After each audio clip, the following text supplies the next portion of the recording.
says, and the heavens shall declare his righteousness, for the Most High is judge himself, Selah. Hear, O my people, and I will speak, O Israel, and will testify against thee. I am the Most High, even thy power.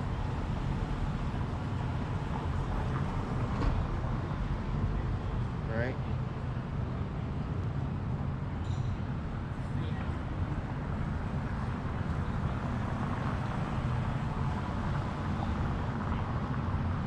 It says,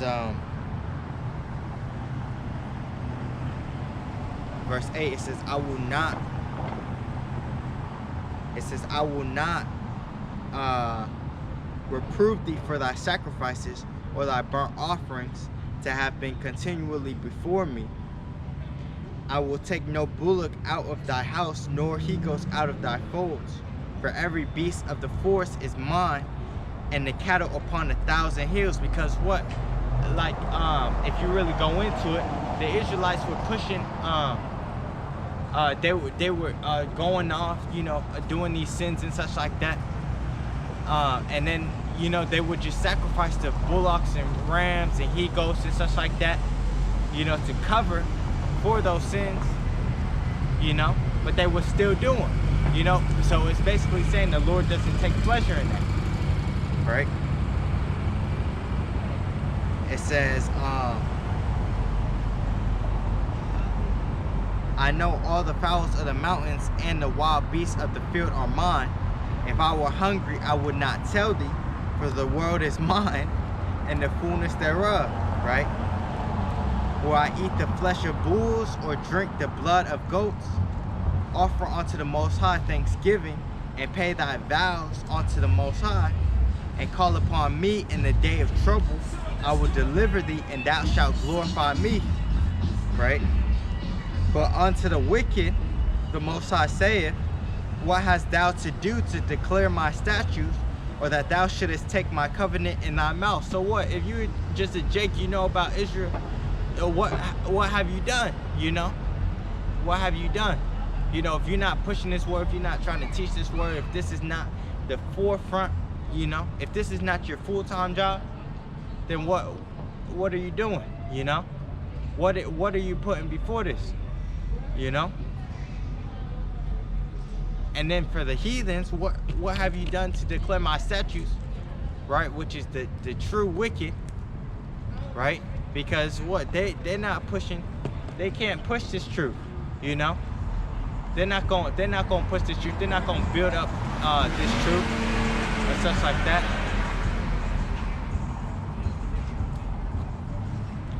You know, they're not going to build up the elect, you know.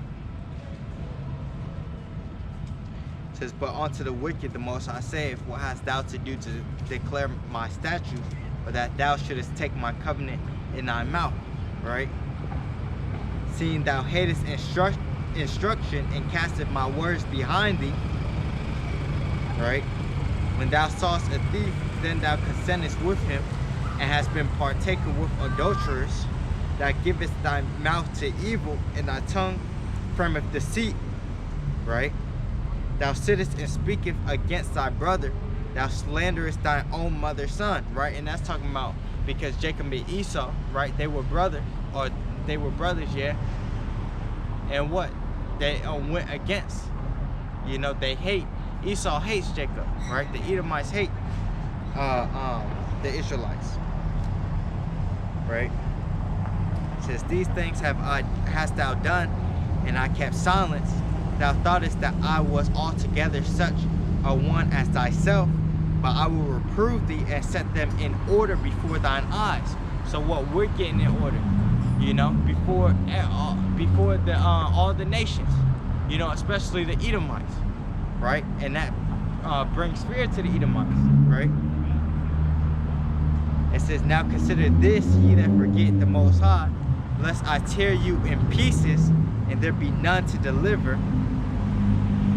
Whoso offereth praise glorifieth me, and to him that ordereth his conversation aright, will I show the salvation of the Most High. And that conversation is talking about this doctrine, right? Who got this doctrine right, and it's in their mind, and they pushing this doctrine, you know. they're gonna see the salvation of the Most High, right?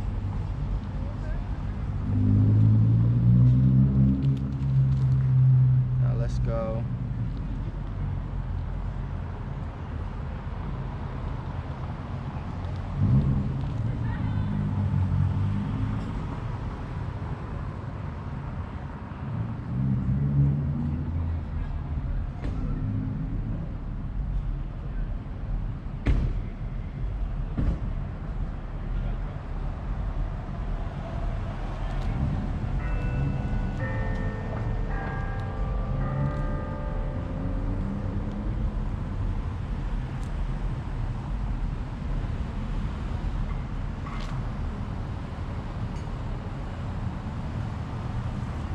This is Psalm 73:1. It says, truly Yahawah is good to Israel, even to such as are of a clean heart, which is a clean mind, right?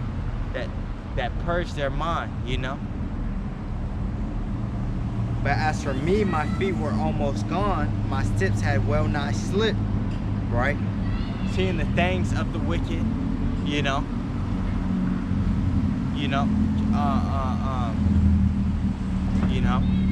These things are being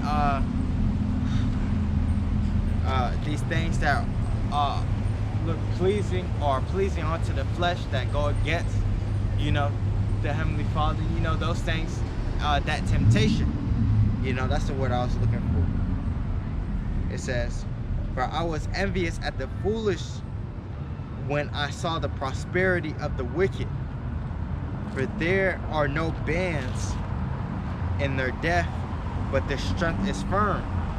They are not in trouble as other men, neither are they plagued like other men. Therefore pride compasseth them about as a chain, violence covereth them as a garment. And I was watching this one thing online or whatever, and it was talking about somebody, right?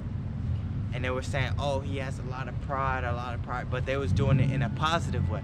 You know, when pride is us in this truth, pride is looked down upon, like because what does it say in the scriptures, right? We don't want pride, right? We don't want to be proud, a proud person, you know. We don't want that characteristic, right? That's a stain.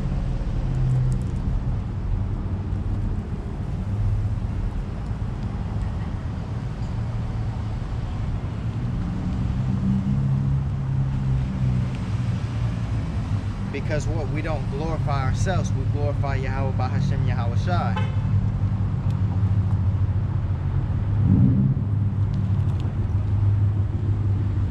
This is Sirach 10:7. It says, pride is hateful before the Most High and man, and by both doth one commit iniquity. All right. And now let's get down to verse 9. It says, why is earth and ashes proud? There is not a more wicked thing than a covetous man, for such an one setteth his own soul to sale, because while he liveth he casteth away his bowels. Right? So Psalm 73:7, right? It says, their eyes stand out with fatness, they have more than heart could wish. They are corrupt and speak wickedly concerning oppression. They speak loftily. They set their mouth against the heavens, and their tongue walketh through the earth. Right? Therefore his people return hither, and waters of a full cup are wrung out to them. And they say, how doth God know? And is there knowledge in the Most High? Behold, these are the ungodly who prosper in the world. They increase in riches, right? And these are the same people that most of these jakes look up to, you know? Or want to be like, you know? Verily, I have cleansed my heart in vain, and washed my hands in innocence. For all the day long have I been plagued and chastened every morning. If I say I will speak thus, behold, I should offend against a generation of thy children. When I thought to know this, it was too painful for me. Until I went into the sanctuary of the Most High, then understood I their end. Surely thou didst set them in slippery places. Thou castest them down into destruction, right? Basically having all these different distractions that they have, you know, so they can't get right, you know.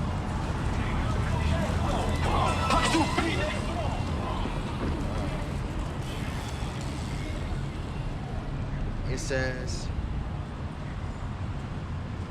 how are they brought into desolation as in a moment? They are utterly consumed with terrors, right? Especially like how Kobe passed away. It was suddenly. It was at basically after his career, you know, where it was time to retire and such like that, time to be on these commercials and such like that, living lavish, you know, enjoying himself. But he was already in pleasure, you know. And then suddenly, right, the Lord called him, you know. You know, his number was pulled, right? It says, as a dream when one awaketh, so, O Lord, when thou awakest, thou shalt despise their image. Thus my heart was grieved, and I was pricked in my reins. So foolish was I and ignorant, I was as a beast before thee. Nevertheless, I am continually with thee. Thou hast holden me by my right hand. Thou shalt guide me with thy counsel, which is with these scriptures and such. And afterward receive me to glory, right? Which is what the kingdom of heaven, right? Whom have I in heaven but thee? And there is none upon earth that I desire besides thee. My flesh and my heart faileth, but the Most High is the strength of my heart, which is talking about the mind, and my portion forever. Because most of these people are unstable. You know, they got to take these certain medicines, you know, to get right or be able to get up, you know. We don't have to take any of that, you know. We're not suffering from no anxiety, you know. We don't have, we're not overstressed, you know. And what? Because the Lord is protecting our minds, you know.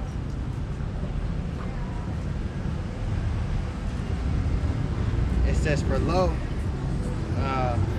they that are far from thee shall perish. Thou hast destroyed all them that go a-whoring from thee. Right, going into any other philosophy, following these false gods, right? But it is good for me to draw near to the Most High. I have put my trust in the Lord power, that I may declare thy works, right?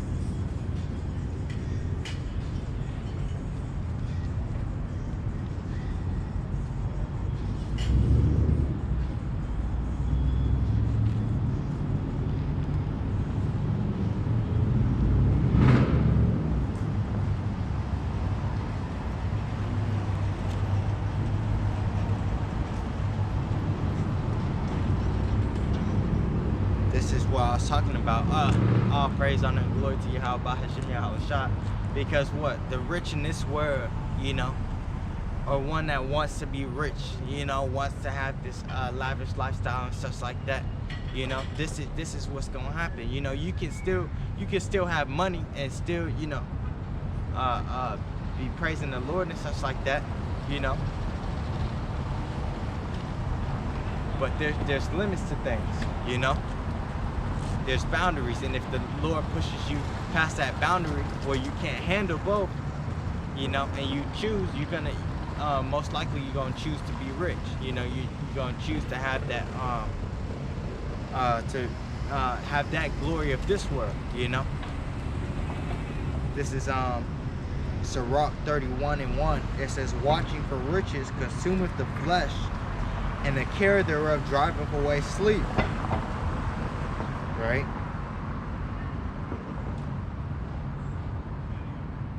Watching for riches consumeth the flesh, and the care thereof driveth away sleep.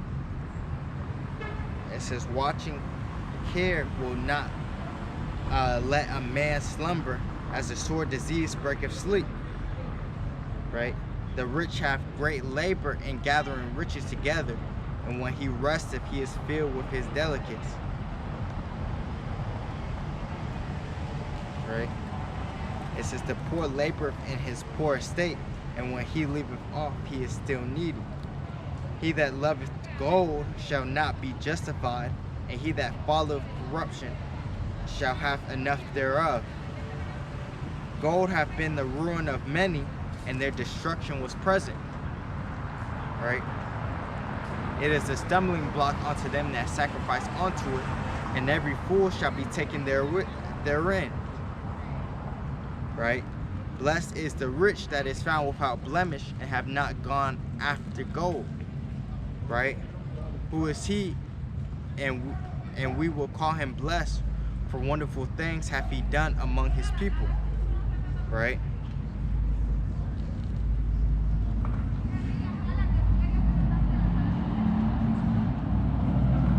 That's all I want to get from there. Well, actually, let me keep going. It says, verse 10, who hath been tried thereby and found perfect,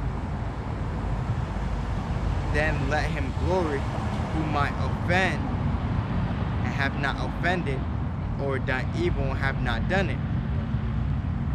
His good shall be established, and the congregation shall declare his alms.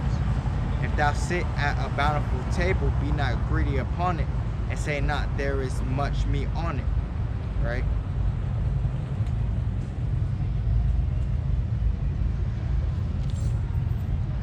So now let's go to